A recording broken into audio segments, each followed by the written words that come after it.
Welcome back to Games Done Quick Hotfix. Oops, All Zelda Weekend, day 1.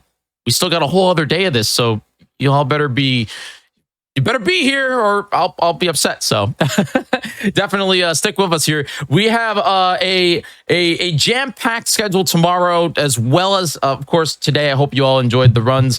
But we are rocking and rolling here with our last run. And before we get into that, I just want to say for all you people that are watching us here, Games Done Quick is going to PAX West. So not only can we meet you there in person and you can watch the show, but also submissions are opened until June 21st. So use !PAX in the chat for more info on how you can submit. I would love to see you there. I'm hoping to be there myself. So let's get into it on the final run of Oops All Zelda Day 1.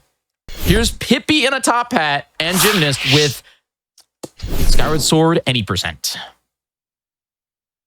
How are you guys? Hi, everyone. How's it going? I'm Pippi in a top hat, as mentioned. Gymnast 86 is here with me. You want to say hi? Hi. I'm Gymnast 86. I've speedrun this game before, and I sort of know how it works. Sort of. As well as anyone does. But welcome. This is Skyward Sword any percent for the Nintendo Wii. This is kind of going to start off at a breakneck pace. We sort of just jump straight into the deep end and is going to get a little technical and also a little weird. Yes, this is the Zelda with the mandatory motion controls. Yes, you can speedrun that. But before we get started, a couple of quick notes so that we can get right into the run when I hit this little go button. We will be running the game in Japanese. It saves time. For some reason, it scrolls faster. But also we'll be running this on a hero mode file, also known as like a New Game Plus file for most games, because it comes with 4 distinct advantages. 1, we are going to deal more damage, deal more damage, have a longer range with our Skyward Strike attack. That's the important part. 2, we are going to take more damage. That's not foreshadowing at all, don't worry about it. 3, we can skip cutscenes, clear that would be fast. And 4, we can play funny mini games and those amuse me. So I think that's all of our preamble. I think we're ready to do a run. Are we ready to do a run? I think we're ready to do a run. Sounds good. Awesome. Jiggy, would you like to count us in? Did we lose Jiggy? I can, in fact, count you in, but math is scary for me. I had to think about it for a second. Okay. All right. We're going to be starting in 5, 4, 3, 2, 1. All right. So step 1 is going to be skipping a bunch of cutscenes because, as I said, that hero mode file is going to instantly come in handy. I'm just holding the 2 button. There's a bunch of cutscenes. But then the next thing we're going to do is do some things that are not actually required if you were to just do a normal playthrough of the game. We're going to talk to Fledge, who's sitting right over here. And he's going to tell us how his day is going. And then we're going to go outside and we're going to save a cat. So this is going to be setting up for what is probably the most visibly memorable trick in Skyward Sword speedrunning, which is called Back in Time, which is that thing that we do where we play the video game on the title screen. But what we're going to be doing for most of that is flag manipulation. So all I'm doing right now is setting a bunch of seemingly arbitrary flags in memory that I'm going to be abusing later. So while we do not need to rescue a cat, in an alternate timeline, this is very important. Also, apparently, even though I've played the game before, this is Owlin, and he is telling me that he lost said cat, and also, whoops, he is trying to tell me how to use targeting. That silly jump there is what I like to call final boss skip, because Owlin is secretly the final boss. We have done it. Second try. Yeah, so that jump skips what would otherwise be a very lengthy text conversation that Owlin likes to give you about how to grab onto ledges. And we already know how to do that, so we would like to just jump past that trigger. Yeah, secretly I've played this video game before. What a nerd. So we're gonna run up here and grab. This is not Owlin's cat, and that's a rumlet. It's not even a cat. It is somebody else's, but Owlin lost it, and we're returning it. He's a bad cat owner. Now, the next thing that's gonna be important is the camera was showing us the entrance to the goddess statue, and it wants us to go up and trigger a cutscene at the goddess statue. But the important thing is that if we go up there, there is a locked door. If that door was open, we could just run in and get the sword early. However, the door is closed. And I'm really interested in this post. Oh. Oh, yeah. Yeah. That post is just high enough so that you take damage. If it was any lower, you would not take damage jumping off of it. That's really cool. Do we think that's consistent? Oh, yeah, looks consistent as far as I can tell. Now, 2 data points may make a line, but I'd be more confident if we had 3. Yeah, we should do it again. Yeah, we want to make sure that this wasn't a fluke. Oh. Oh. Hey, very consistent. I died. Oh. That's okay. That happens sometimes in video games. We'll just reset. It's fine, right? Nobody. Yeah, it's fine. Nobody. No one has to remember that. Don't reset the run or anything. Oh, we're screaming. The mandatory. I also do that when resetting sometimes. Yeah. The mandatory bit has been performed. Yes, this was all intentional. By resetting the console, as I hit continue, I can spawn Link into the title screen map with full character control. And I'm immediately gonna jump and avoid again because it's gonna warp me to the other side of this door. And then I'm gonna do something called a bit save. So we're gonna interact with this save statue and save my file on the title screen. And that does a couple of things, but the important one right now is that when we respawn, we're gonna respawn on that spot, which looks like exactly where I saved before, but it's actually not, because we're on a different layer of Skyloft. Things are gonna be a little bit different. Such as the fact that this door doesn't exist. Just like I set that up. Oh my god, foreshadowing. Yeah. And now since we can get in here, we can pick up the sword. And it's ours now, right? It's definitely my sword. It's not. It's a loaner. I got it from the library. So anything that we do on the title screen is not going to get saved to our file. It's just going to persist on the title screen until we overwrite that data, which we can do sometimes. But in order for something to be saved onto our actual file, we have to do what's called an RBM, or reverse bit magic. And hey, Jim, you found that. I did. You want? Well, I realized what it was. I didn't technically find the first instance true. of it, but... You want to say what an RBM is? Yeah, so right now we're on the title screen, and if we start our file, basically any progress that we made on the title screen gets wiped before our file starts, unless we set that progress after we hit the start button. So what Pippi's going to do here is she's going to hit the start button at a very specific time while this pillar is forming up, which is the Faron pillar. And because of when she starts her file, the flag for the Faron pillar getting set is actually going to persist onto our file because it happened after our file started loading. And thankfully the timing for these is very lenient. You have like a full second to start your file and then apply any flag that you can reach on the title screen to get it onto your file. So now we have the Faron pillar up. Also, because we bit saved, we can go through this door again, and because I didn't hit start before I picked up the sword the first time, as I said, it was a loaner.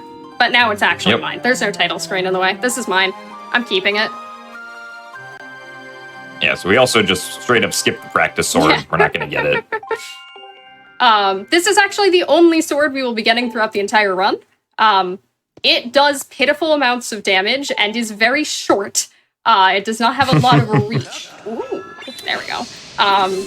But it is good enough to finish the entire game. Believe it or not. Yeah, not just swords, but is that I believe that's the last item we get in the run? We get the tunic at some point. We just don't keep it. Oh yeah, that's right. We do temporarily get the tunic. We get a change of clothes, and then we change back. We will be completing this run in pajamas. But yeah, we will not be picking up any items throughout this entire run. We actually, the way Skyward Sword does items, if you don't pick up the first item that the game expects you to get in sequence, which would be the slingshot, you do not have access to the B wheel to, like, trigger your items and swap between them. And so it just soft locks if you try to get them out of order. Yeah, this game's item system is very anti-speedrunner as far as that goes. But that does mean we get to be cool, and our options are get items or don't get any at all. We don't get to pick and choose. So we picked don't. But I'm gonna go talk to Groose now, and this is probably the only time we're talking to Groose this run. Yep, that was Groose. That's all of Groose you get. Hope you like that. And now as we're still running around Skyloft doing some setup, I actually have to do a quick chore. I'm going to judge a woman's furniture. This is mandatory for speedrunning, but we are speedrunners, so we're gonna do it fast. Everybody ready? All right, I'm ready. And go. Okay. I think the closet looked a bit tacky, to be honest. Yeah. I'm not a huge... Yeah. The bed placement had really bad feng shui. I think the table sucked. Yeah. Anyway, that was a mandatory part of the speedrun. Don't worry about it. Why? I gotta ask why. Why? So as I mentioned, we're setting some flags, and one of the flags that we want to set is set by exiting that woman's house. That's it. Yep. Wow. But we need to specifically exit that house. yes. Do you even... okay, this is where I haven't played Skyward Sword in a couple months. Do you actually go in that house of vanilla? I mean, you can't. You are not required to ever go into that house in vanilla, no. Whoops. I didn't shake off the thing fast enough, so I had to murder it. But we will now be going to rescue our Loftwing, which was why we went to talk to Groose, was to go trigger the like rest of our Loftwing's been kidnapped quest line. Oops. Oops. All Zelda. All Zelda. Yeah, all there she is. That's all Zelda. I'll leave now. It's fine. She will, in fact, yell whatever you set your file name to in just that one text box. It's pretty great. You can make her say whatever you want. But we're actually going to save and quit because we're going to be setting up for probably the most confusing trick in this run, right at the very beginning. But I'm going to be copying file 1 to file 3 for future use. And the important thing to remember is that when I load in to file 3, I will be loading in at this save statue. You know, the one I just saved at. Right? Here. Right before rescuing my Loftwing. And this is going to be very important and be very convoluted. But before we get to any of that, we do have to actually rescue my Loftwing. There we go. And since I've never played this video game before, definitely believe me on that, Zelda is going to teach me how to fly the Loftwing in Japanese. Everybody can read in that, right? Definitely. Nice. I took that in high school. Oh, nice. I took French. Is that applicable here?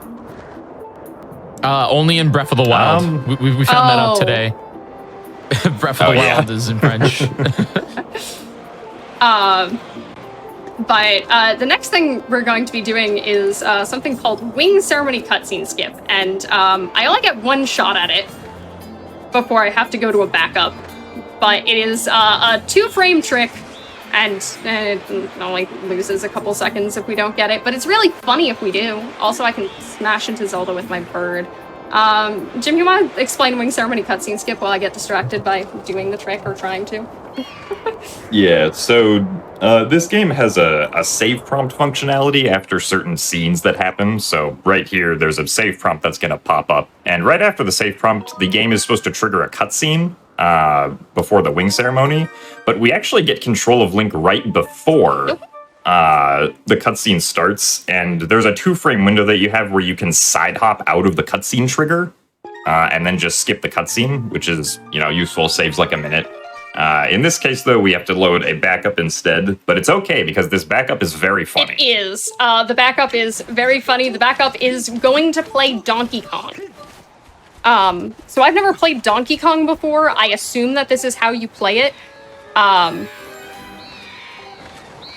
So I know it has barrels. Yep. I got a barrel. Got a barrel. You play as Donkey Kong in the original Donkey Kong, right? Then you throw the barrels? Yes, I believe that is how it works. And you ignore the princess in a corner, right? You don't interact with her at all? Nope. And you go up the slope. Oh. And then the barrel hits you. Yes. Yes. This is the perfect recreation of Donkey Kong. And what a surprise, we have died. That's gonna be happening a lot in this run. How many deaths are in this run? I don't even remember. Like 23.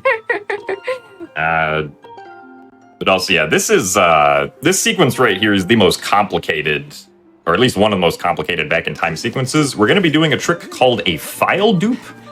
So basically, Pippi, is going to be saving, the information on file 3 over the new game file that she has on file 2, which is not technically a file yet. However, the game has not updated the information from file 3 onto file 2 quite yet, at least according to the title screen. So it still looks like a new game file, but it does actually have all the information from file 3. And this is important because we want to specifically start this file as if it is a new game file, because it allows us to do what's called a reverse bit warp, which is basically a fancy way of we want to load into the loading zone that we just triggered in back in time while starting our file, which in this case is the sky. So we've essentially loaded a copy of file 3 into the sky right now. And we also want to take damage from this Gwei, so nice job. Yep, got one hit off on us. Spawned a little close to me. Interesting. Where he spawns and how he moves is completely RNG, and sometimes he spawns with a different colored rupee, and that's bad. And then he despawns, and then you're sad. But the important thing is that, so we are on a copy of file 3. Oh, come on. Hi! And when file 3 we made earlier and hadn't saved the Loftwing yet. So while we were on the Loftwing, we didn't save the Loftwing. And when we die and hit continue, we didn't enter back in time this time. We go over here, and we are now over here. I'm going to, real quick, go on a quick detour. Just for funsies. I have a friend in here. Where is he? Hello? Hi, friend! Hello, friendly Chew. No, come here. Come here. Oh, he got shy. There we go. I just wanted a hug. It's for my mental health, okay? You are valid. Thank you. But don't worry about that. That's important. So now that we have hugged Chew, we're gonna go down here to bonks, where I rescued my Loftwing earlier. And oh hey, what's that, Zelda? My Loftwing? Who put that back? But since he's in jail again, we might as well rescue him again. Just convenient. How many times do you have to save him from jail? Hopefully twice. He gets it right this time. He knows not to go back. Yeah, he knows not to go back. Zelda's gonna try to tell us how to fly the bird again. But we know how this goes. We already learned how to fly the bird. We know how to fly the bird. We know how to do all sorts of things on the bird. So I just want to go over here. And I'm sorry, Jiggy, we're going to be doing some math. We're going to be counting to 11. That's so high! And we're gonna fly over to the Faron Pillar. Now, reminder, at this point in the game, casually, the Faron Pillar should not be here. It's here because we did that RBM earlier. And also, we should now be able to jump off of our bird. We can do that because we got that Phi text in the sky before we died to the Gwei. And that gave us the ability to jump off of our bird. So Zelda is still giving a tutorial up there. We abandoned her. She's going to be giving that tutorial for a long time. Yep. Fun fact, in this Zelda game, Zelda does not get kidnapped. Yeah. Quite impressive, really. Yeah. Yeah, she goes an entire, hour and a half without getting kidnapped. It's really neat. But now, I'm going to introduce a concept that is really good in playing video games casually as well, is that whenever you enter a new area, the first thing you should really do is just, as soon as possible, go save your game. Because it can be really annoying if you, do something silly and lose progress. I don't know. Die. That's unfortunate. Yeah. The developers really should have made those cliffs shorter so players wouldn't die there. Yeah. They should put up a fence. Yeah. This has been a very internal joke. There's supposed to be a fence there. There is supposed to be a fence there, but we're not on the right state of the map. All right, I'm going to do some file copies, and Jim's going to get to talk about it. All right, yeah. So we just landed in Faron, right? We're making good progress. First, we got to go to Faron, then Eldin, then Lanayru, and then we can do fancy stuff to beat the game. So the way that we have to get to Eldin, which is next, is we have to beat Skyview Temple. So right now, Pippi is going to do a very long back-in-time sequence to get to Skyview Temple. And specifically do another reverse bit warp into Skyview Temple, which is also going to skip a significant portion of Skyview Temple. So she's doing all this flag saving, selecting, and all this stuff so that we can be able to call our Loftwing in back in time, and then fly out over to the sky here. So all of the specific file setup stuff that we did earlier was basically to make sure we could get a specific state of the sky to load in back in time, because this is the only state of the sky that does not crash due to memory limitations in back in time. So now that we have that all set up, we can extend the reach of back in time from just being on Skyloft to now being in Faron. And this will allow us to get to the Skyview Temple much quicker. Because normally when you go through the game, you have to, talk to Impa on the sealed temple, do this stupid thing where you place a beacon that nobody likes, save all the Kikwis and all that fun stuff to finally then get to Skyview Temple. But because we're on the title screen right now, we can actually manipulate the properties of certain objects on the map depending on what file we select. So for instance, right now, as we go over here, Pippi's going to select file 1 and is going to magically make this log come down so that we can climb up the cliff and just skip having to talk to Impa at all and placing that stupid beacon that nobody likes. And so this allows us to get to the main part of Faron Woods much quicker, which is very good. There's also a pretty neat small time saver coming up here where Pippi's going to jump off of this log to get onto the higher cliff. It's actually a lot harder than it looks. All right, nice. Very good. You love it when log jump cooperates. We love it. All right, so now we're in the main Faron Woods area. And normally, of course, the game tries to prevent you from being able to skip the Kikwi quest at all. But we're also, once again, not on the correct layer of the map. So there simply are no Kikwis here, which is very convenient. There's supposed to be a Kikwi getting harassed by some of the Koblins here that you normally have to defeat, but not here. We can just walk right past it. So the main difficulty that we have to overcome with getting to Skyview Temple here is we need to make a vine come down so that we can swing on the vine and get up to a higher ledge so that we can get to the next area where the Skyview Temple is.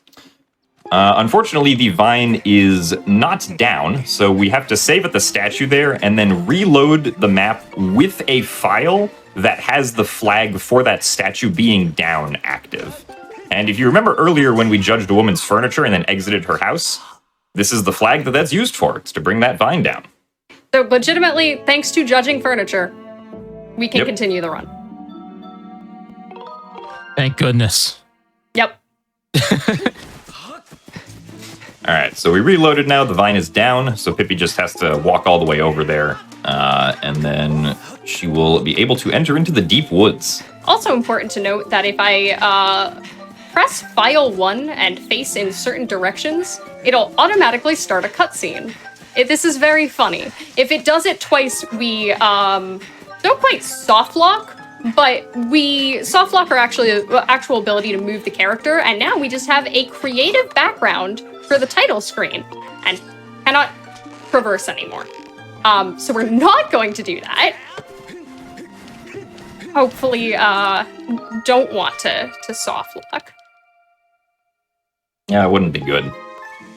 All right, so here to skip the entirety of the deep woods, Pippi's going to be selecting some files in a certain order, which is just going to teleport us right to the Skyview Temple entering cutscene. Very convenient. And now we are finally ready to enter the Skyview Temple. Pippi's going to hit start on the file that she's on, and then after a little bit, she's going to hold 2 to skip the cutscene and reverse bit warp into Skyview Temple, skipping about 2/3 of it. Because we're not going to spawn at the entrance, we're instead going to spawn where we saved File 3 on Skyloft, which was at the Upper Academy statue. So we dropped in at the coordinates of where the Upper Academy statue is, but into Skyview Temple, and this conveniently just happens to be very deep in the dungeon. So that we do not have to do really any of it, almost. We do have to reload the room, though. Because when we start this deep into the temple, the game's not expecting us to load immediately into this room. So there are certain objects that are missing on the map that we need to progress. But thankfully there's this room that we can go into and then just leave after defeating our good old friend, the Staldra. It's very convenient that this door is here. Now that we're entering back through the door, you'll see some of the assets that failed to load the first time, such as this Boko, Boko, and this spider. Oh, I jumped into the boy. Oh, okay, we can try again. Yep. He's a very scary spider. Does the Boko see me? No, he doesn't. He just felt like talking. Oh, there we go. I jumped with good timing. All right. Good spider jump. That is not a very difficult trick, but is one of the scariest tricks in the run. Unironically. Yeah, basically, because normally when you're doing, like, a speedrun where you could reset if you, make mistakes, you only have 2 hearts at this point, and if you get hit by that spider, that's 2 hearts of damage, which kills you. And the problem is, there's not really a point in Skyview Temple before that spider jump where you can save, so if you get hit by that spider, you lose 5 minutes, because you have to redo that entire back-in-time sequence all over again. And this is why Pippi elected to go for having 4 hearts instead of 2 here. Thank you to that chew that gave me a hug. It gave me the emotional support I needed to get through a big scary spider jump. A really good friend. Yeah. So it expects you to have the slingshot by now, and also the beetle, which are projectiles that would hit these vines down. We don't have either of those, and as I said, we can't get items. So instead, by voiding, I can make the Skyward strike be just far enough by releasing in midair to hit the second vine down and be able to get over here to get our boss key. And believe it or not, that's the entire dungeon. Yep. Hooray! Yep. How many dungeons are we doing, by the way? How many do you feel like doing? H, by the way. Oh, yeah, H. Gotta insert our 3D H. H is for hydration. I'm feeling 2 dungeons, I think. Only 2? My personal Yeah. feeling for the day. Which one's Two seems this good. one, and then what's the other one? What other one? Well, obviously, we go in order. So if you are talking about playing through the game casually, it should be Skyview Temple, and then we go and start Earth Temple. And then I don't like that one. What if we just... Well, don't It's worry, we're okay, not going to nobody do likes half that of it. Can we We're gonna do skip half the of it. best water temple in all of Zelda, in my opinion? Unfortunately, no. We will not be seeing Ancient Cistern, even though it is the best water temple of all of Zelda, and also it is the best temple in this game. But unfortunately, you have to watch all dungeons for that. Yep. Next time. By the way, if you're all joining us here, welcome to Oops All Zelda Weekend. This is our final run of the day, but we got a whole second day coming at you tomorrow. Currently, Pippi is playing Skyward Sword any percent, and we're just rocking and rolling right now. Definitely check her out. Her name is in the title of the show. It seemed like a pretty decent Girahim one. Yeah, he was kind of nice. Thanks, Girahim. I would like to formally congratulate you on beating the man who stole your haircut. I know. I'm just claiming it back.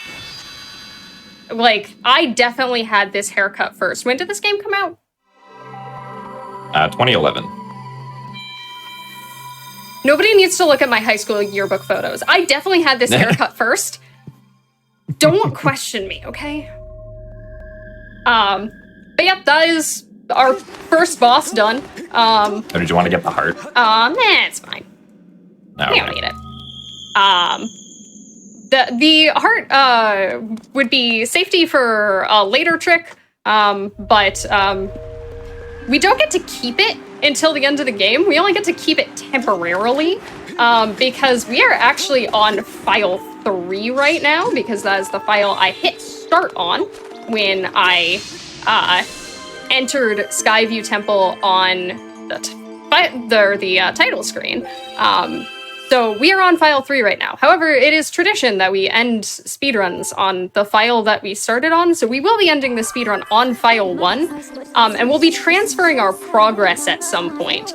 But that doesn't transfer literally everything, so we will not be transferring our heart total, so I could pick up that heart container. I'd only get to keep it until we switched. Yeah, we're going to transfer 1 flag. Yep, that's it. That's all that progression takes. Skyward Sword any percent, aka File Management Simulator. Listen, my desktop is so clean. Listen, have you seen the route doc for this? It's an entire color-coded Excel spreadsheet with everything that you need to do on it. I need y'all to know that I made the Etsy version. I made the like Pinteresty version. I have it in analog. That's in front of me right now, just in case. You have real media? Whoa. I do. That's rare. Yeah. It's just easier to lets me be in split screen a little bit less. But so now that we have picked up the Ruby tablet, which should give us access to the Elden region, we are trying to get back to Skyloft to put the Ruby tablet in the pedestal that had the Emerald tablet at the beginning of the game. However, getting back to Skyloft would be very slow. So instead, we are going back to Skyloft on the title screen because that counts. This is very fast. This is, in fact, the intended quick travel method in the game is dying repeatedly. Yes. They just didn't tell you that in the guidebook because it's, it's supposed to be a secret.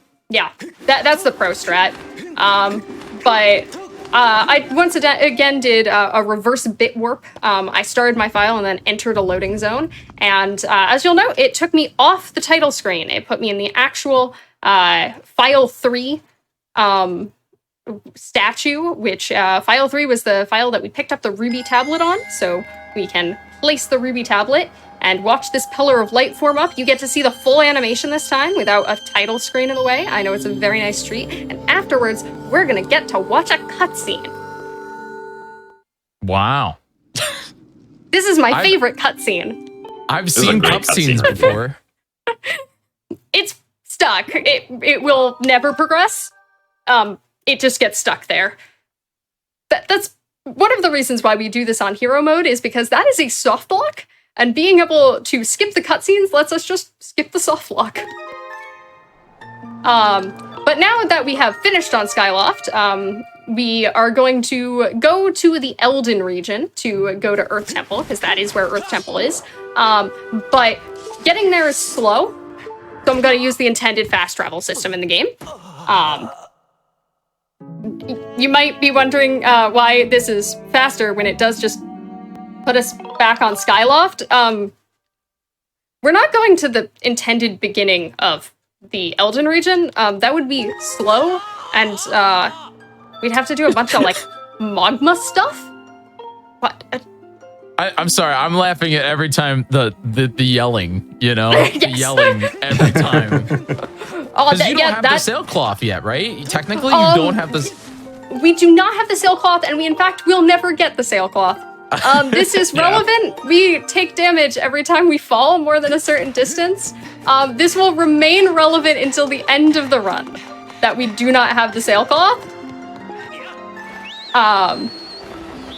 We're gonna call our bird and go back to the Faron region, because that's the fastest and most direct way to get to Eldin, is to go to Faron, right? Yep. That makes sense. The map of Hyrule is very convoluted, so, you know, we just have to make sure. And you'll also notice that, as Jim said earlier, any other version of the sky where Zelda is not giving us a tutorial where she doesn't remember our name and thus replaced it with an exclamation point, is going to crash if we enter it on the title screen. So I am being very careful to every time I enter the sky for any reason on Back in Time, I am looking at file 2, because that is the one that doesn't crash. Let's hear it for file 2. Woo, File 2 in the chat. Let's go. Also, file 2. I hope you liked this log. It's back. That log, by the way, was our reward for talking to Fledge and listening to him talk about his plans for the day. So we're gonna once again do a bit save here. We're bit saving file 3, and what that does is the same thing we did to get those coordinates that Jim was talking about earlier for Skyview. It's going to steal the coordinates of this bird statue that we just saved at, and the next time we load into file 3, it's gonna put us at those coordinates. So y'all remember geometry, right? I like XYZ coordinate values? No. Hippie, I'm here for Zelda. I'm here for Zelda. Not geography. Not geography. Geography. Well, there is a lot of geography in this too. Geology? No, wait. What did you say? Geometry. Geometry. We could do. Gee, I'm a tree. That's also some geometry or some geography or some geology. It's a rock. It's a rock. That's geology, right? It's floating in the sky. So I don't technically know if it's part of geology in that sense, because geology is the study of the Earth. I don't know either. Is it the study of the Earth or study of Earth, like rocks specifically? Yeah, that's what I'm unclear on also. Anyway, we're going to do another reverse bit warp. Right into Eldin. The pillar was invisible. Trust me, it was there. Oh, we're here now. In the sky. Once again, no sailcloth. I could not avoid that damage if I wanted to. Oh, hey, we got a tunic. Oh, yeah, we did. Nice That's outfit neat. change. I kind of liked the other one better, though. Yeah, me too. Do you think he'll be offended if I ask him to change back? No, I mean, the pajamas are probably more comfortable anyway, Yeah. honestly. Maybe it was just, like, kind of hot here, and this outfit is a little more cooling effect. I don't know why it would be, because it seems to be more clothes, but, I don't know. Anyway, we're out of bounds. Just casually running up the mountain. Yeah, so, this collision, like, terrain is a little bit interesting. Oh, we are sliding. Oh, no. That's okay. We can... Thank goodness for those 4 hearts. I mean, I would still have 4 hearts there, even if I didn't do safety strats. Oh, that's true, yeah. But, oh, come on. There we go. That's what we want to happen. That is actually perfectly okay. We wanted to die soon anyway. I know that's such a surprise in this run. But we are actually very far out of bounds, and we're going to go back inbounds, but we would like to go back inbounds at the top of the volcano, because that means we skip all the volcano-y things. So I'm just gonna do a side hop across this lava, and do some little slippy slides down here. We would like to be a little bit careful not to fall behind those rocks, because that would be a soft lock. And then, because we got to a new area, we would like to save our game. Because remember I said earlier, always save your game. Always save your game. I don't see a way to die around here, but there's lava like everywhere. Hey, I found the lava. Yeah.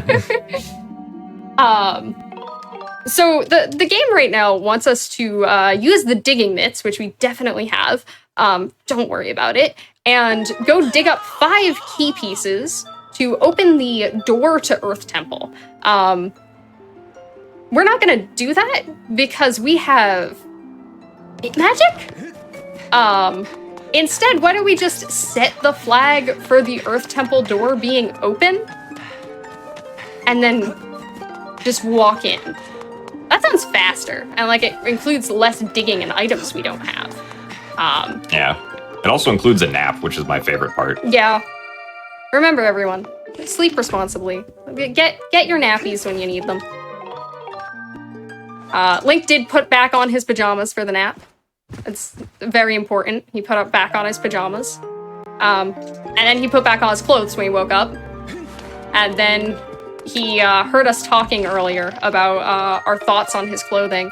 So when we go outside, he changed back. This is in fact because of file shenanigans that decide what outfit Link is wearing. But now is gonna be one of the funnier tricks in the run. So Tim, you want to talk about this one? Yeah, so the start of Earth Temple, we got this this very interesting trick called the Keys Yeet. So if you remember earlier, we don't have any projectile weapons. We don't have Slingshot, we don't have Beetle, which you're expected to have at this point. But we do have the projectile from our Skyward Strike. And so at this point in the dungeon, Pippi has to cut 3 ropes to lower a drawbridge to the rest of the dungeon.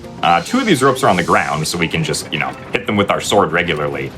But the third one is up high, where she's aiming right now in first person. And basically what we're trying to do is we're trying to use this keys, very nice, first try. Beautiful. Wow. To cut that rope down with our Skyward Strike. Because normally you can only shoot your Skyward Strike straight, but if you're targeting something, Link will actually shoot the Skyward Strike in the direction of whatever he's targeting is, including the vertical angle of it. So that's how we can aim our Skyward Strike upwards to get that rope. That was great. That was really cool. How are you in here without the earrings? So you don't need the earrings for the Earth Temple for some reason, because this game physically makes no sense. Yeah, I'm surprised that I guess they just only have like a few rooms that check for earrings, and they're like, yeah, you won't be in here if you don't have the earrings. Yeah, I believe it's only Hot Cave that actually checks to see if you have the Fire Shield earrings. Everywhere else in the game does not care. And we do not go to Hot Cave in this run, so we do not care. But now that I've successfully yeeted that Keys, which was a very kind setup, there's a lot of RNG involved in that. But thank you. Keys' name is Archibald C. Yeatington. That's what the community named him. And sometimes he just doesn't cooperate. But today he was being nice. But I'm actually going to do what visually looks like the same bit interaction that I did earlier, that we get to take another nap. Hooray. Congrats, Jim. Yay! And we're going to once again push a gravestone. And what we're essentially doing is like setting flags on the wrong map is how it's equating to other things. And before, when we did this, we were on the Eldin map. We were outside in Eldin, but inside Earth Temple is a different map. So if anybody's played the game casually, you might remember that there's this like whole ball rolling puzzle that you need to do, where you use the beetle to go cut some ropes.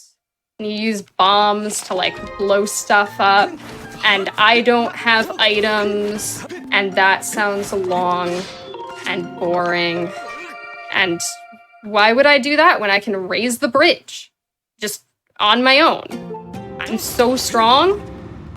Oh, I didn't raise the bridge. Oh, you also jumped into lava. How'd you do that? I don't know. Link was standing on it for a second there. It's kind of magical. I think there might be magic in this run. Well, I might as well hit continue, though. Yeah. Get some more health back. Oh, by the way, the bridge is raised. Neat. So the room needs to reload to realize that we set the flag to raise the bridge. Skyward Sword, you need to do what's called a commit for your RBMs usually, which means that you make a change to something on the map, and then you usually have to reload the room. So watching the cutscene that showed us that the bridge was down counted as a change on the map, and also put Link on top of the lava for a second, and then we died to reload the room. This next section I'm gonna get through by screaming. Come on, Link, scream. Oh, he's not screaming a lot. Oh, there we go. She's trying. Nice. So that's called a stutter sprint. And what you are doing there casually is you're supposed to use bombs to like blow up the rocks blocking an alcove and take a nice little breather halfway through the slope. But this is a speed run and breathers are slow, so we don't want to do that. Instead, we're gonna go straight up to the boss key, and just by rhythmically spamming the A button, we can artificially extend how long Link's stamina bar is to get up slopes like that. And just like that, we only did, as promised, about half the dungeon. We skipped the middle half. And now we're gonna go into the boss. And I'm not missing anything for the boss, right? I mean, I think the game wants you to have the bomb bag, if I remember correctly. But there are bombs on the stage. But you don't have that. That's true, there are bombs on the stage. You think you might be able to use those? I mean, that just seems like a logical solution to the problem. A good old orb boss. Yes, this is our spicy meatball. Mm-hmm. He is a very spicy meatball. So yes, the game does expect us to have bomb bag for this. But once again, since we didn't pick up the slingshot, no, I don't want a soft lock. Why would I do that? And so we kind of make do. But first, please allow me to introduce I'm pretty sure this is the longest, like, dialogue segment in the game. Yurahim just really likes the sound of his own voice. Like, befitting of his personality. He just wants to show off that he's... Uh-oh, and Fi talks to us here. He still thinks he has my haircut. He's wrong. It's fine. Can't have it back. Just gotta resync my motion controls, because reminder, a lot of the movement in this game, and all of the sword, is wiggle controls. And those like to forget what direction is forwards. So when you see me do those little random slashies at the nothing, I am not shooing away bugs. I am trying to reteach the controls what direction the TV is in. And also here's Yurahim. Do you know what he's saying? I think he's saying that he was actually the original haircut holder. What a liar! Yeah, I don't know. I don't trust him. All right, here is our meatball. And the first thing I want to do to defeat a spicy meatball is blow up a bomb in my face. And the second thing I'm going to do is blow up a bomb in his face. So essentially what we're doing here is we're kind of trying to juggle Scaldera so that he stays at the top of the stage, so that we can keep hitting him with the bomb refills that are only at the top of the stage. After a certain point, these bombs will not reach him anymore. So if he gets too low down, we can't hit him with the stage's bombs, and we would be expected to use bomb bag. That should be good. And I'm just gonna let him give me a little burn there. It's fine. We're just letting him think that he's the one in charge. But now what I've done is hopefully balanced his damage cycles so that he actually never left vulnerability. So when he transitions and he does the big walkie legs like you do now, he does roll all the way down to the bottom of the stage, but he never actually leaves vulnerability if you do it right. And thus, when we hit him with a Skyward Strike in the eye during his rear back animation, he just takes damage. And then we can wail on him. And we don't have to do the second phase of the fight. And that's the part of the fight that would require bombs. So, we're done. That's 2 dungeons. Hey. That's And 2 whole dungeons. Yeah, we've finished your least favorite dungeon, Jiggy. Yeah.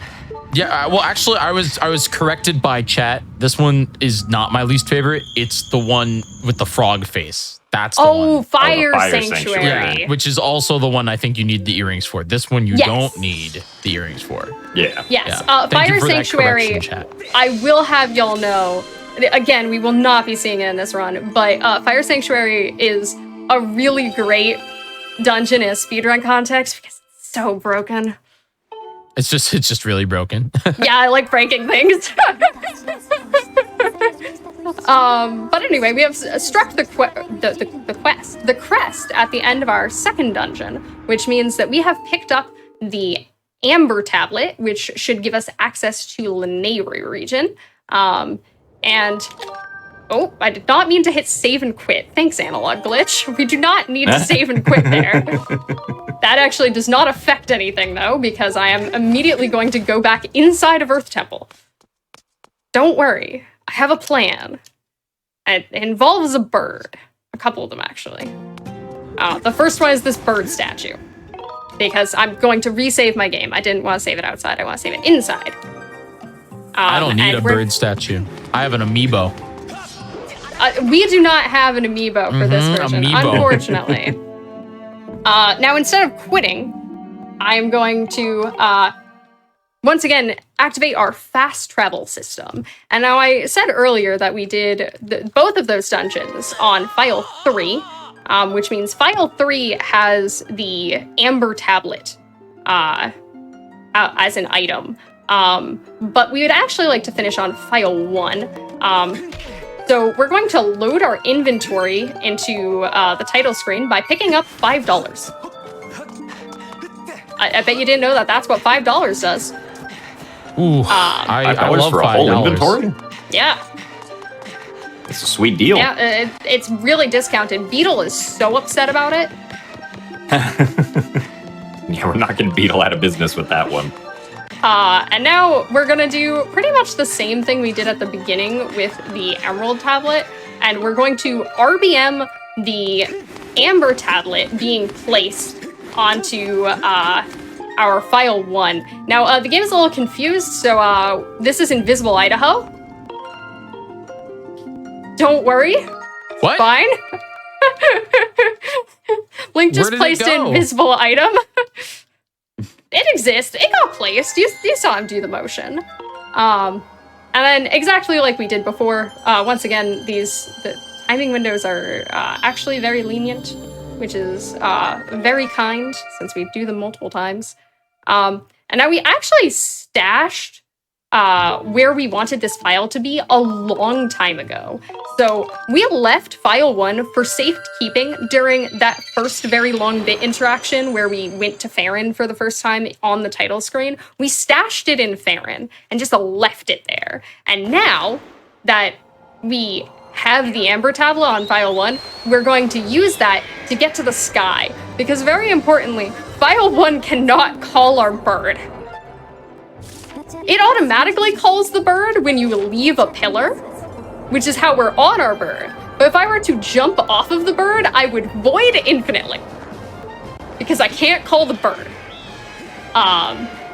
As you may have guessed by the fact that is the case, we will not be going to the sky anymore on our actual file. We will in back in time a few times, but we will not be worrying about any more flying segments in the actual game.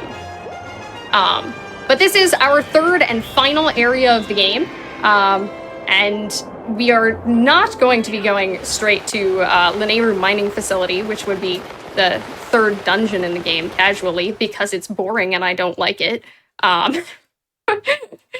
Instead, we are going to be using good gaming practices and saving our game, because that's my PSA for this run, is twofold, actually. Always save your game when you enter new areas, and also respect fences. Respect fences. However, there's no way to die over here that I can see, so...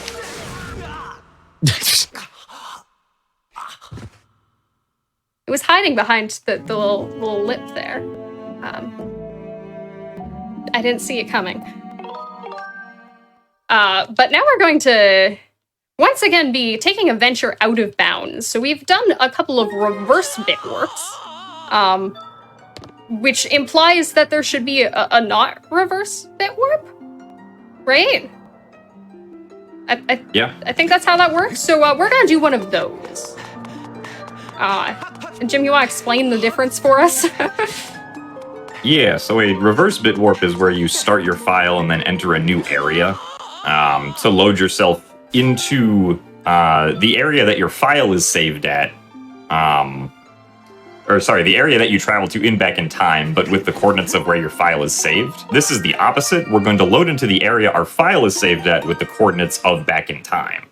So we're essentially transferring the Upper Academy coordinates from that bird statue there onto the Lanayru mine map, which places us way out of bounds. Yeah, like really far out of bounds. Where are we? Oh, not even on the map. We're not on the map, yeah. Well, Jiggy didn't want to do geometry. I don't want to do geography. Or is that cartography? I really don't know. Something topography. Yeah. I don't know. We're just gonna run around. You might notice that some of this collision isn't real. Some of it's a little janky. Some of it is real. But we're going to try to navigate our way out of bounds back over to one of the areas that is inbound, which is the entrance to a very late game area called the Lanayru Gorge, which is usually where you would go towards the end of the game to save the Thunder Dragon. When you're trying to do the Song of the Hero part quest, you would go save the Thunder Dragon, and when you save him, he goes, "Hey, do you want to play some fun minigames?" And normally, if you're thinking logically about how a speedrun would work, we should say no, right? Because that would take time. No, we want to play minigames. So in order to play minigames and have a grand old time, we do have to save the Thunder Dragon, which is going to involve a lot of back-in-time shenanigans. But the first thing we're going to do is save our game. I don't know if we wanted to do the I was going to say break now. Would this be a great time to take a quick break, Pippi? Of course. Awesome. All right. An excellent time. So, we're going to take a quick break, everybody. The rest of this run is going to be coming at you here in about 6 minutes, so stick around. Don't go anywhere. And thanks for hanging out here at Oops All Zelda Weekend here on GDQ Hotfix. We'll be right back.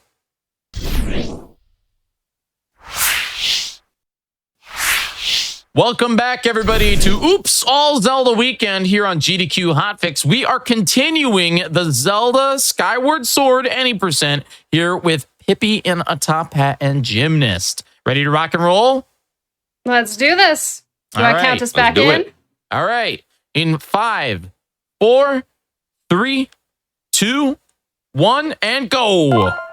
All right. I'm just gonna resave for safety because you can never save too much. You did again. What if I die? If you have missed the run up until now, I definitely don't have a propensity for hilarious deaths. That's my best friend. He's a cactus. That feeling when you died a cactus bomb. I wish I had a best friend that was also a cactus. You can share with me. He's a very good lad. Will you introduce me? Yeah, I think I can do that. All right, so we're going to be doing something that is called Fast Faron Bit, which is going to involve some janky file setups and broken cutscenes. So, doing that just allowed me to instantly call my bird on the title screen. Now, what we're trying to accomplish here is we're going to be doing 3 RBMs. because we need to move a minecart in order to save the Thunder Dragon. And in order to move the minecart, we need to get a rock out of the way that the game would expect you to use bombs to deal with, but we don't have those. So that's the first thing we have to do, is blow up that rock. We're doing all of this just to blow up one rock. I wish I were kidding. But then if we want to move the minecart, we are going to actually have to get it close to the end of the tracks. So that's going to be the second item art itinerary, is skip a lot of the slow minecart moving segment, because if anybody remembers this casually, this is a very slow auto-scroller that expects you to have all these items and, like, follow this minecart along and do little tasks for it, and no, I don't wanna. So we're going to move the minecart towards the end of the tracks. And then our last item on the to-do list is to actually save the Thunder Dragon. So believe it or not, hitting start right there just blew up a rock. And if you don't believe me, I can try to convince you by blowing up other rocks and resaving my game. And now if I move the camera correctly, let's see if we can get a peek. Oh, did you see that explosion over there? Yeah, that was the rock. That was the rock that we were trying to blow up. It doesn't... It was kind enough to wait for us until we looked at it. It doesn't... It's kind of... It likes to do a performance. It wanted to wait until it was actually in frame to do a curse bloaty. But all right, that's 1 of 3 done. And now we're going to do some of the same things again, because we are going to be going to Faron for all 3 of these bit interactions. So that means 3 whole broken cutscenes. Shoutouts to the shed being open that we opened earlier in Back in Time. And then this time we're going to go a little bit further into Faron, because we would like the flag associated with rescuing Machi. So while we didn't do the Kiwi quest, the Kiwi quest is supposed to give you if you rescue a bunch of Kiwis and you get the slingshot, and then you can progress, and it's really slow, and they have to do it in all dungeons, and I don't want to do it. So while we skipped all of that, we do still have to interact with 1 Kiwi, which is actually a good thing because I really like Kiwis. I just don't want to save them. How much longer is all dungeon compared to just any percent? All dungeons world record is like a 256, is it? 254. 254. So it's an hour and like 40-ish minutes longer than any percent. And you do a lot more dungeons. This? Is it a lot like this where you're doing a lot of menuing, kind of?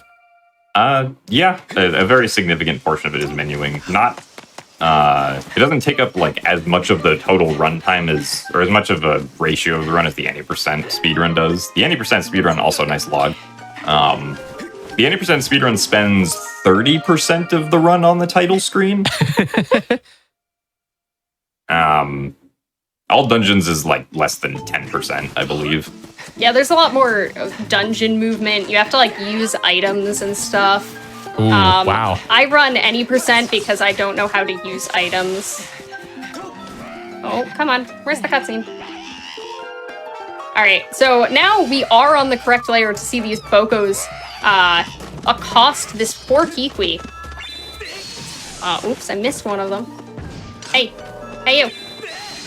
There we go. And we are going to talk to the Kiwi. Appreciate what the Kiwi has to say.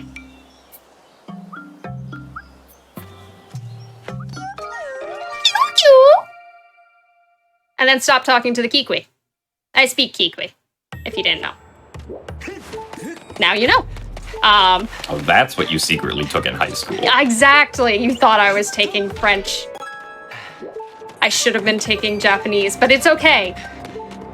All right, so once again, because we made a change to our file, we have to do something else on the map. Luckily, the devs for this game were very kind and put a bunch of random rupees places, which we repeatedly in this run use to, excuse me, to set flags so that it accepts our other commits. We just need to spawn a random rupee. That's the same thing I was doing earlier when I bonked trees in Back in Time, as spawning rupees. We see a lot of rupees in this game, but fun fact, the 5 rupees we saw earlier that we picked up, we didn't get to keep those. We're broke. Neat. R.I.P. Me too. Yep. We're going to succeed at the run and fail at capitalism. Worth it. Beetle rejoice. I await the day where I can RBM my taxes completed without actually paying any money. I set the flag for it. What do you mean that's fraud? All right, once again, we're going to be doing a regular bit warp. This is not actually to set a flag. As I said earlier, we moved the minecart to a different location, so it'll be faster to move it to its final resting place. And now we are going to go pick it up there and bring it to the end. So this next trick is called Jank Jump. Jim, you're an expert in all things Skyward Sword. Can you explain to me exactly how Jank Jump works? No, because it's jank. Thank you. This has been an expert opinion. Yeah. I mean, yeah, the collision of the ground here is really weird, but we want to jump up to this higher portion of it, and we can't grab the ledge up there just by running up to it. We actually have to jump up to it for Link to grab it. So Pippi is basically getting as far along on the edge as she can before the collision stops, and then is gonna have this specific angle and hold a specific control stick direction to jump up onto the corner of the ledge right there. And that is the jank jump, which thankfully was not jank this time. Well, it was still jank, but it was the good kind of jank, not the bad kind of jank. Yeah, that's right. Good kind of jank. Yeah, voiding is actually believed to be necessary there for some reason. We're not sure why. But also we are out of bounds, if you can tell by the fact that the collision just ended under my feet. Bit warping tends to put us out of bounds. Now we're gonna do a trick called a break slide, which we do all the time in Skyward Sword, but really not in any percent. Come on, that'll work. That was not a very good break slide, but I did some stutter sprinting and it works. Hey, look, the minecart's here. Yeah, that spawned in the minecart. And do you see that little pedestal over there? That's where a rock should be. It's not. Neat. Now we don't need bomb bag. But we do have to actually just slowly escort this minecart this short way to the end, because for some reason, like, it needs to like pass over a certain point on the ground. Yeah, so for us to actually change the state of the map so that the Thunder Dragon exists, the minecart has to pass over a specific part of the rail to make that happen. And this kind of sucks because there is actually a very quick and easy RBM that you could do to just set the minecart to the end of the track here. But if you do that, then the minecart does not pass over the piece of rail it has to pass over, and the Thunder Dragon is still dead, even if you change it to the past. What is the RBM? I don't actually know. It's exiting Rhina's house again. If only we could do dig spot RBM at any percent. Yeah. But, oh, hold on. I almost forgot. Always give your cactus friend an extra hug. We got the minecart over that spot on the ground and got it to its final resting place. And you'll notice I sat down for a minute. That wasn't personal preference. Link needs to be at over 2 hearts in order to do this next trick because, hey, remember how we don't have the sailcloth? So we're gonna take some damage, and in preparation to take damage, I'm going to want to have more than 2 hearts because it'll deal 2 hearts of damage. However, it is optimal for me to be as close to death range as possible, which is why I stayed at 2.5 hearts. Technically more than 2. That's math. So this will actually be our last bit interaction of the run. Believe it or not, we're going to be done with the title screen. Sort of. We will see the file select screen one more time, but don't worry about it. It's fine. But the next thing we're going to do is, you might be wondering how we get from having beaten 2 dungeons and saved a dragon to having the end of the game. And shout-outs to everybody in the community who did a lot of work to figure out how this trick works, but particularly your average Link who figured out how to put it all together. We are going to be doing a trick called Girahim 3 Escape. We don't beat Girahim 3, we escape. And then we beat Girahim 3. After we've escaped. But so basically what we're going to do is we're going to rescue the Thunder Dragon. And then we're going to talk to the Thunder Dragon, and the Thunder Dragon's going to say, hey, you want to play this fun minigame? And we're going to go, yes. And he's going to go, so you're on New Game Plus, so you can fight whatever boss you want, because I'm going to assume that you beat them all already when you played on your normal mode file. Please ignore the fact that I didn't play a normal mode file on this SD card. I downloaded the saves from friendly speedrunners on the internet. But we thus can interact with Girahim 3 in the boss rush minigame. And if we beat Girahim 3 in the boss rush minigame, it's going to tell us good job, and then it's going to spit us out. That's not beating the game. By the way, I'm dying again on the title screen just to respawn that vine from earlier. Remember that vine? You'll remember a vine. But it's been a bit. That's how long this speedrun has been going. I've been on the title screen for years. But so we don't actually want to beat Girahim. As I said, we want to escape, because at the bottom of the spiral that Girahim is hanging out in the middle of is a save statue. But that save statue is out of bounds. So we would like to get out of bounds and get to it and save and quit our game. And if we reload our game after doing that, nope, didn't get enough distance there, that's fine. Then we will, hey, grab the rope, thank you. Then we will spawn into the actual Girahim 3 fight, which is right before the end of the game. Now this is gonna look a lot like that first long bit interaction I did, but with less file shenanigans. And also this one comes with a nice friendly confirmation that you did it correctly. Fi pops out of your sword to tell you good job on the RBM. At least I assume that's what she said. Again, I took Kikui in high school. Not Japanese. Yeah, looks about right. Ooh. That 2 in the text told you that you beat 2 dungeons. Oh, that's what that's for. Nice. Yeah. So we have spawned the Thunder Dragon, who is mysteriously saved now, and I'm also going to save my game. This is actually just a safety save. There is a slight chance this can soft lock. Can never be too careful. But so there's a slight complication to how Girahim 3 Escape works, because Girahim wants to be at the top center of the stage. And unfortunately, a set distance below him, there is a void plane. So we cannot get too far below Girahim. So if we want to get down to the bottom and to the side of the stage, we have to bring Girahim with us. And we're going to accomplish that via some silly platform shenanigans. Hey, Jim, you want to talk about how platforms work?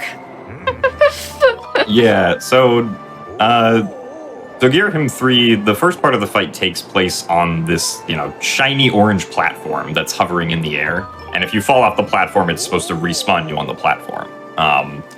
However, the way the fight works is that if you knock Girahim off the platform, a new platform spawns below him, and then you use that platform becomes the new, platform that the arena is on.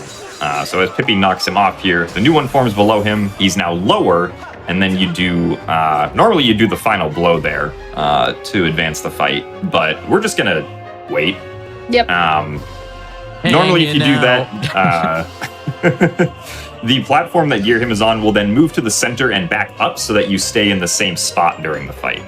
But what we want to do is we're actually going to do this clever little technique that's going to continuously spawn platforms lower and lower so that we can get down to the save statue that we want to get down to. And basically we do this by timing when we fall off the top platform so that the platform that Girahim is on is only going to move horizontally for a little bit before it tries to move vertically to go back up. And this way we can essentially just keep on getting lower and lower for every single platform that spawns below Girahim here. All right, this last one's gonna be a little bit different. We're still gonna dangle. Don't worry, silly dangles are not going anywhere, but I do require a bit of audience participation, and Jiggy and Jim can do this as well. Oh, so what console did this game come out for? Ready? 1, 2. Whee! Now he's gonna punch us. We're gonna do some fast little quick spins, jump down, and the platform is now low enough that I can jump out of bounds and hit save and quit at this bird statue. Game saved. And everybody say goodbye to the file select screen because we are going to go out to the menu, load in, and you might notice by the fact that the timer is no longer at the top of the screen that we have escaped. If it ever loads in. There we go. We have escaped.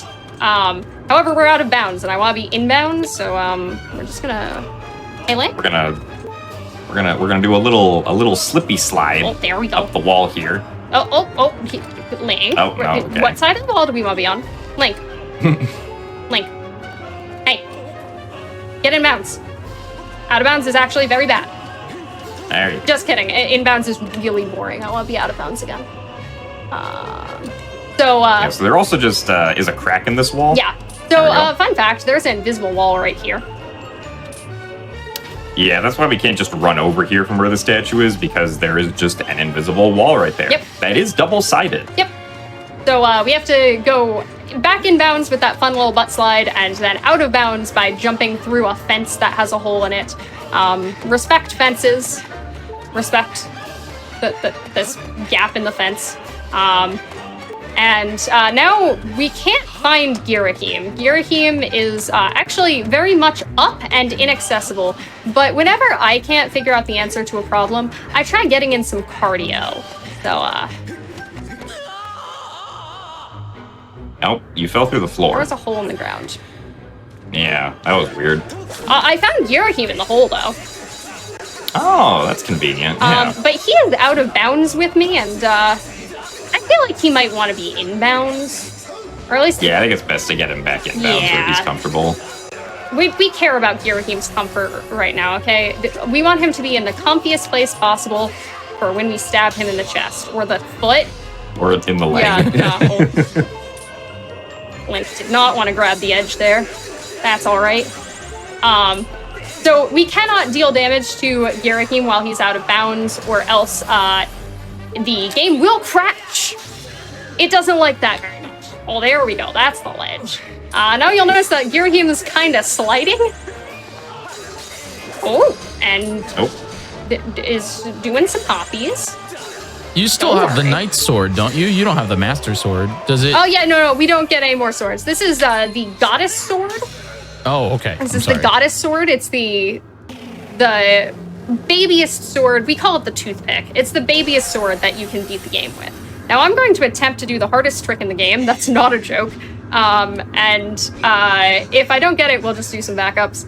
But in the meantime, hey, how does Girahim 3.2 work? That's what we like to call him. Yeah, so the game normally expects you to have the Master Sword here, but we do not have that. And so Girahim's damage expectations for the fight are scaled with the power of that sword, which I believe is 8 times more powerful than the Goddess Sword, if I remember correctly. So we have, super baby sword right here. And the fastest strat for Girahim 3.2 right here is we actually want to try and get him into a stun lock by Skyward striking his chest after we hit his sword out of his hand. but doing that is actually extremely difficult. Yeah. Because of the timing on how long it takes the Skyward Strike to charge up with the Goddess Sword. So without that, okay, nice. So yeah, getting the like volley there is actually pretty nice. Oh, we got another one. Because then he also gets stunned like this. But yeah, like getting the Skyward Strike into the stab motion to stunlock his chest is probably the most precise timing trick that you have to do in this run. Yeah. At least if you want to, like, do Girahim 3.2 as fast as you possibly can. And unfortunately, sometimes when you get nervous, your hands shake. Yeah. That's not great for having to hold a Wiimote in a very specific position. So, that's okay. But once again, as Jim mentioned, this is damage-based rather than hit-based. So, like 28 times or something like that you have to hit him total. It's ridiculous. So, we're just gonna... Oh, okay. Sure, that works. We're just gonna keep doing this. This is kind of the easy part of the fight. It's just more. Oh, I got some lag from the smoke. I hear that the smoke is foreshadowing that Girahim might be evil. Really? Yeah. Yeah. I didn't know he was evil. But now that we have beat Girahim 3, what comes after Girahim 3? Girahim 4? That's how math works, right? Ganondorf. Ganondorf. What's that? That guy.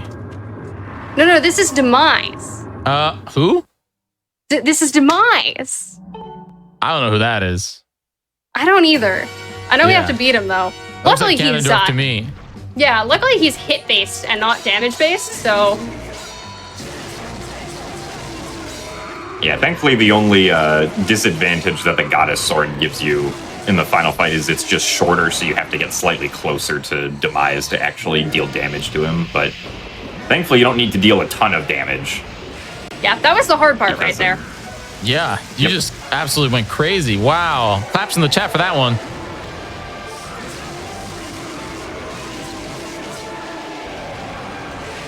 All right, when he falls down the first time, it's actually a lie, so be ready on time, though. Time. GG. That was Demise. GG's. Wow, that was crazy. that was crazy.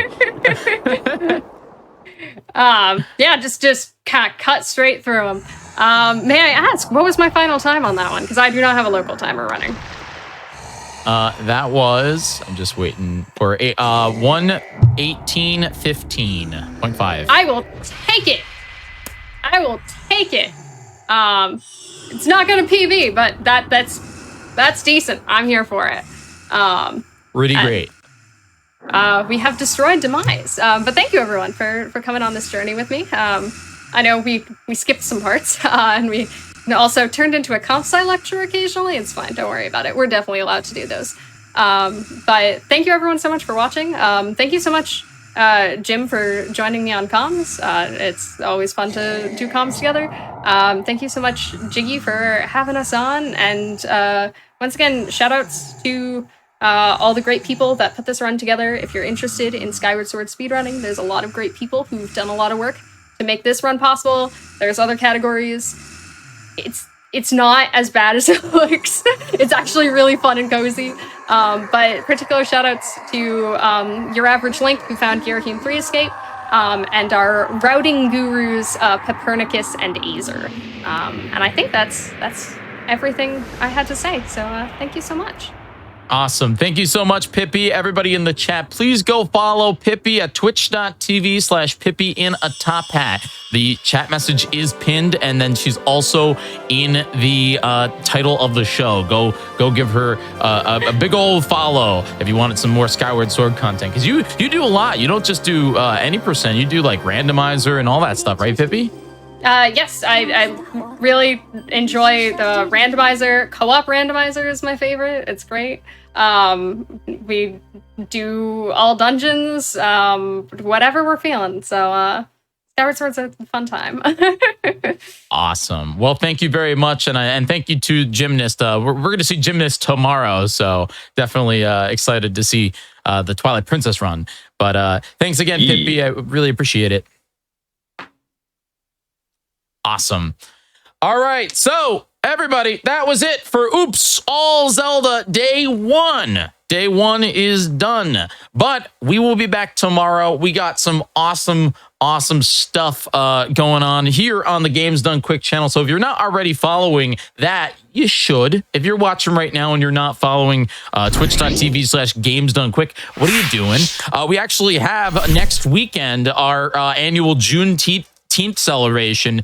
That's going to be next weekend. If you want more information on that, that's going to be exclamation point Juneteenth in the chat. But not only that, but again, tomorrow we will be here. We're kicking it off at 1 p.m. Eastern with more Oops All Zelda Weekend. We're going to be doing a Link to the Past randomizer with TGH, then followed by Zelda 1 Any% with JSR, and Zelda 2 100% all keys with Ice Blue. And then we're wrapping it all up with Spike Vegeta and Gymnast, bringing a little bit of a SGDQ preview of their Twilight Princess randomizer co-op. So I really hope that you will be here tomorrow. Thank you so much for hanging out with me all day. I've been here, and shout outs to our awesome team over doing the tech. They are incredible. Thank you so much for watching. We will see you tomorrow. My name is Jiggy. You can follow me at twitch.tv/Jiggy. And I'll be here tomorrow. Type 1 in the chat if you will be. Bye-bye.